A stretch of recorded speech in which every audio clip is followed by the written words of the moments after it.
Alright guys, we're back here working on this Pontiac Trans Am. Wanted to talk a little bit to you about this Sniper Holley EFI system.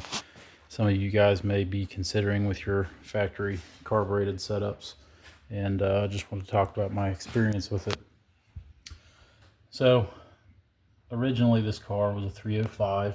It had a factory carburetor on it. The engine I was swapping out for a 350, and in the process of doing all that, I decided that, might as well go ahead and try and update the technology a little bit and go with the Holley Sniper. So as of now, they came out with their second generation Holley Sniper, whereas this is still their first generation Sniper. Some of my complaints about this system is been resolved with the second generation one. What I'm working on right now is I have this, the Holley Sniper has this internal regulator on it. My car was running, but then it was getting real lean spikes and then killing the car. I didn't put a fuel pressure tester on here because it's a brand new fuel pump, and I know, well, I've heard that these internal regulators have had problems, and so on the second generation Holley Sniper, they actually no longer have an internal regulator. You have to use an external regulator in order to get the required 60 psi that Holley says is needed for this unit. So I went ahead and I pulled that housing off right there, and I pulled out the regulator, and as I was pulling it out, it's just an O-ring that seats it in there. The O-ring's not on there, but I was pulling it out and the regulator itself actually fell in half, and then I just took a screwdriver and I shoved it in there and pried it out. But it's pretty interesting to see how it works. Basically, the fuel pressure presses on that ball, and then this is just like a spring diaphragm that restricts the fuel, and it tries to achieve the 60 psi. Seems like a very cheap, finicky design. So I went ahead and removed it. I've got an internal regulator on its way. I'm going to install it and see how that goes. Hopefully it does fix the car going lean. The new external regulator that I bought also has a fuel pressure gauge built into it, so I should be able to check and see, that my new fuel pump is producing enough pressure for this unit. That's a little bit what I wanted to talk about too. With swapping this to a Sniper EFI, you can get a carburetor to run pretty good. It's older technology, yes, but they can be reliable, and especially on these older cars in the 350s. The 350s, a lot of them have the provision on the block. You can't really see it right here, but they have a provision on the block for a mechanical fuel pump that's just driven by a cam lobe. That doesn't really work if you swap the cam to a newer cam where it doesn't have the lobe for the fuel pump. But it's a simpler setup because the carburetor doesn't need the higher pressure fuel. So like on this car, I had to drop the fuel tank, install a third gen Camaro fuel pump on it in order to get the pressure. If it does work out, I've also had, slight electrical problems with this Holley Sniper, but if I do get it to work out, it's nice where, yes, you can change the fuel curve and everything with the handheld. I do not have this car hooked up for timing control. I could really see the advantage of that if you also utilized more of the system to where you could control timing and your timing curves and, really squeeze peak timing out of it, try and get as much power out of it as you can. Some people I've seen run these as blow-through setups with either a Pro Charger or a turbocharger. I'm not doing that with this car. It's just going to be strictly NA.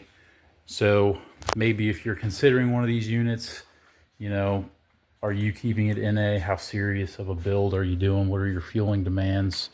Do you plan on going with a nitrous plate or a Pro Charger?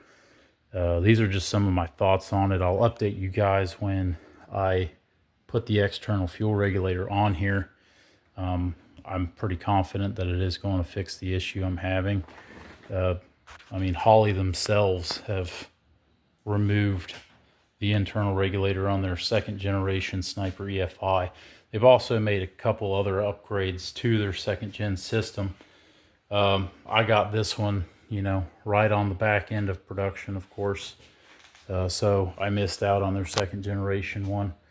Overall, though, the wiring of it, it was all pretty simple. You know, they have a small booklet and it explains it all very clearly on how to run your wires, and it's pretty simple. So I did like the initial setup of it, and, you know, first fire did seem to fire up well, self-learning.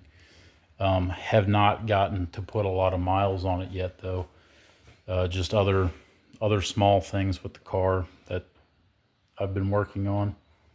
But I wanted to just give you guys an overview of this Holley, and then here shortly I should have the external fuel regulator on it, and we'll see how she runs. All right, guys, we're back in the shop.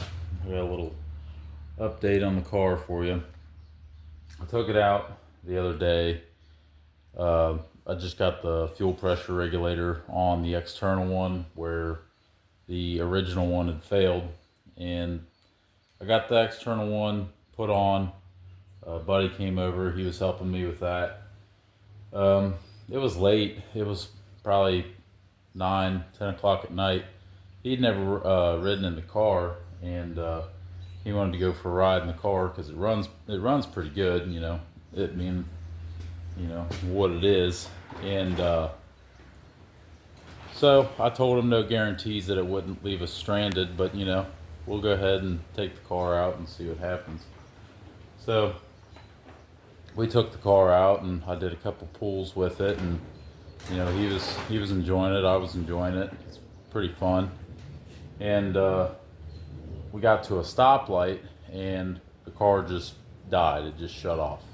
It you know, it was like you turned the key off. It didn't stutter or nothing. So what the problem was, well, the external fuel regulator I put on it from the beginning, that fixed the issue with it dying originally. So originally it was running really lean, and the car would just would die, and, you know, it wasn't getting any fuel. So this time was a different problem, and it was just like the key would just shut off. So I had to, I cranked it over a couple times. It would fire back up, and then it would stay running for 10, 20 seconds or something, and it would run good, but it wouldn't run very long. So I had to have my brother come out, and it was late, and he had a trailer on, luckily, and the car sits so low to the ground that it's jacked up right now, otherwise I'd show you, but the car sits so low to the ground that we weren't able to pull it onto the trailer because it would just rub the front bumper. So we ended up, luckily I wasn't too far from home, we hooked it up to a strap underneath of the car and hooked it to the trailer, and I got pictures of that, and we just pulled the car home that way. And now I've been working on it some more, and I'm thinking that the issue is this, I think it's a GM issue, is it comes down to this ignition module here. So this is actually the second one that I put into the car, because it had a similar issue in the past. But I'm assuming that this just went bad again, which after a little bit of research, I've seen that it's actually a common issue with GM ignition modules is that they're known for going bad and, you know, leaving you stranded, which obviously that sucks. It's not very good for that. But I'll show you guys here. I got the external fuel regulator on, and I put it underneath of the car because there's no room on the firewall or anything. So I just tied it in there to the return line, goes up to the firewall, and that goes back towards the tank. So another thing on these external fuel regulators, if you've never used one, they have a gauge that comes with it, and the gauge actually gets installed right here into this port. But what I did is I installed the gauge, and then I set the fuel pressure with this adjustment screw here, and then I removed the gauge and plugged it back up because it's an oil filled gauge, but people have had issues where the glass breaks on them, and then it leaks fluid from there. So for reliability's sake, I just removed the gauge and put a plug in it, and that works good. So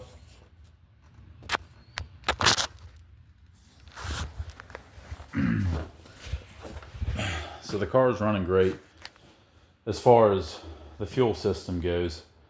The other thing is when I got stranded by that ignition module, when I would go to crank it over, this car has shorty headers on it, and the 350 Chevy, the headers they're pretty close to the starter, and it's known for heat soaking the starters and the starter solenoid. And so I had a good battery in it, but when I go to crank it over, since everything's heat soaked, it would crank over extremely slow. And of course, you know, that's just killing your battery pretty much. So I got it started a couple times, but it just killed the battery immediately. We tried even jumping it and everything, and that didn't work out. So I went to the parts store, and I went and got me a Ford fender mounted starter solenoid. So what I'm going to do with this is I'm going to mount it somewhere in the engine bay, and I'm going to bypass the original starter solenoid on the, you know, the 350 starter. That way, when the car actually gets to running temperature and stuff, it's not going to kill your battery or leave you stranded if you try and shut the car off and it don't want to crank over. So just real quick, I wanted to show you guys a quick example more clearly of what I was talking about here. So just real quick, this is your battery. I'm running my positive 12 volt large wire coming directly to the Ford solenoid. The other side of that solenoid, I'm coming directly over, and I'm connecting to the original starter solenoid. And then for my ignition exciter wire, I'm coming directly from the ignition, and I'm coming to the other pole. So when I turn the ignition on, it connects these two, sends 12 volts over. Now this will turn the motor itself over, but it won't engage it. So I have to, this is where the exciter wire originally was. So all I did is I made a little jump that jumps those two poles over. That way, turn the ignition on, it flips this over, and then sends power straight to there, and that turns the starter motor over and engages it. Works good. So basically completely eradicates the original solenoid, and now everything is being relied on the new Ford solenoid. So those are a couple of the things that I'm working on now. It's going pretty well. The car runs good when it runs.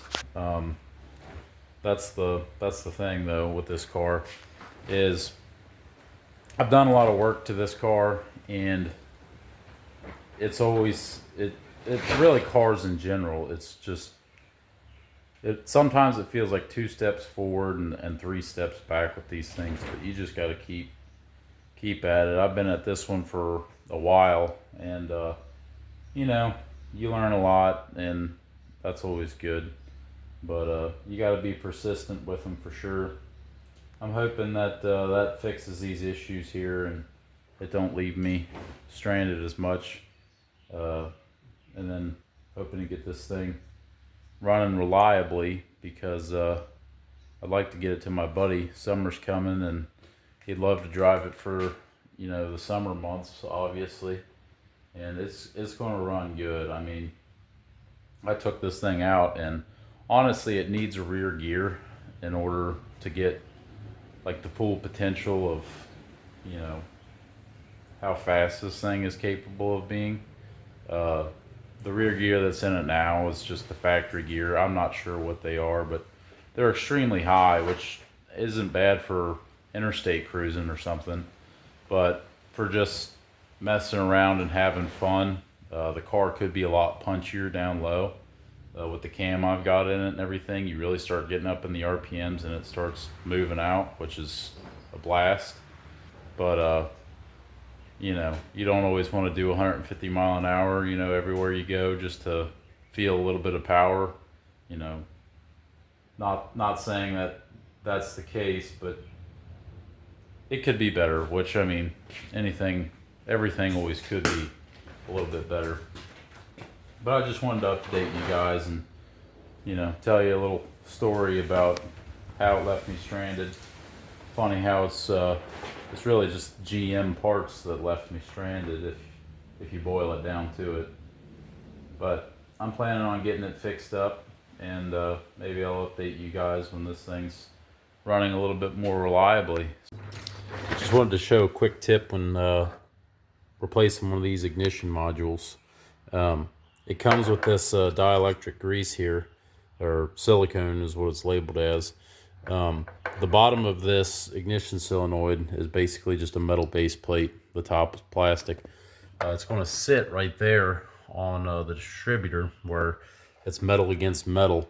My understanding is, and it could have possibly been the problem with the last one too, is that you want to put this grease on that bottom of that base plate so it has a good amount of heat exchange between the two. Otherwise, it's very likely that this sensor will overheat, which is what I was betting on was the problem before. So I just took the silicone that it had, slathered it on there. I'm getting ready to drop it in there, and hopefully this fixes the problem. If not, I'm going to have to come up with another solution, but figured I'd just go ahead and show you guys that. All right, I just got that distributor installed. Starter's ready. Lowered it off the jack, and this is going to be the first fire up for today. Car hasn't ran yet. It's cold. See if this thing hits first try. That'd be cool.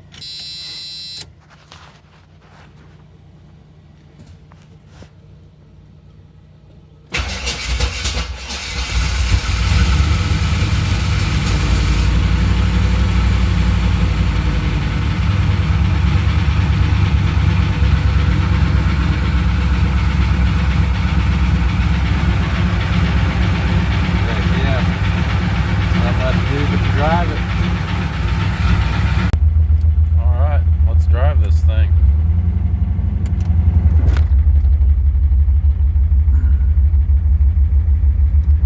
Now, last time this thing left me stranded, so my goal is to have a successful test drive and come back and with it running and not being pulled or trailered or whatever.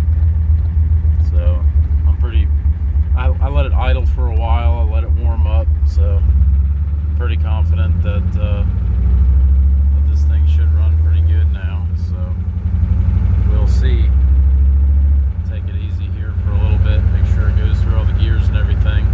So right now, this Holley EFI pretty much just loaded back the base tune, so it's still trying to learn the air-fuel ratios and everything anyway, live as we drive. So, you know, if I blip the throttle or something, it's not going to recognize what's going on, and it's going to take it a minute in order to learn that part of its air-fuel map. But otherwise, so far, it's running pretty good. let the car idle for probably a good, at least half an hour.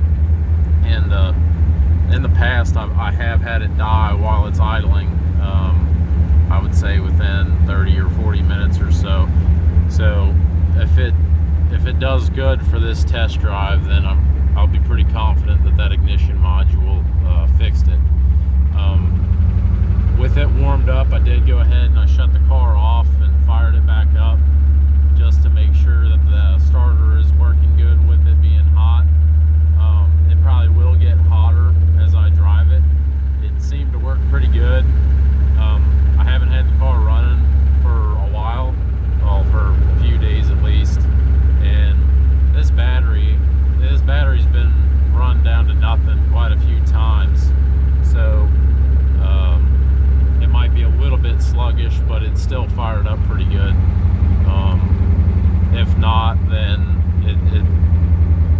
I'll be able to tell more in the future, but if not, I'll have to put a different starter on it. But this thing, I mean, it rides pretty good.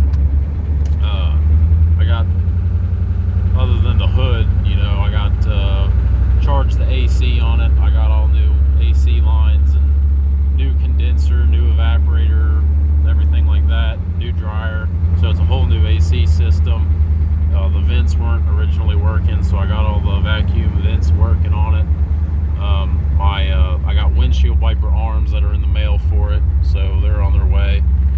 Brand new windshield that you're looking out of right now. So this thing's coming together pretty good. I got the old Trans Am. You gotta love the old pop-up headlights. I got the pop-up headlights working on it, so those are fun. Those have actually never worked since I've ever started working on the car. So I figured out, you know, a couple things that were wrong in the wiring with it. But other than that, it's cruising pretty good. I had to put a new brake booster on it too. Originally the brakes were they were extremely stiff, so I just had to replace that brake booster. But I mean, you can see it's a beautiful day for it right now. The only way it could go wrong is leaving me stranded, but you know, better than being at work, I guess.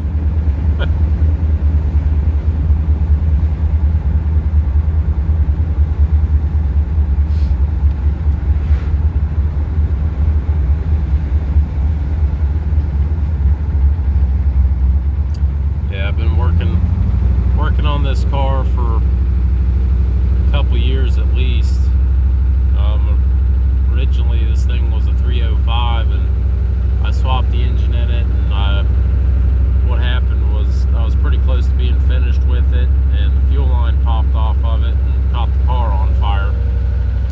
So ever since then I've been working on stripped the engine bay and painted it up, and working on the car ever since, trying to get it done. Of course, life gets in the way too, so it doesn't always go as fast as you would like it to, but I learned a lot with this project. You know, this is by far the most I've ever had a car torn down from nothing and building it back up. My buddy helped me quite a bit in the beginning with this thing. He helped me get pretty far on it, and then been working on it ever since then. But I'm really happy with how it's doing so far. I mean, this thing is running good. Maybe here in a little while I'll be able to get into it a little bit.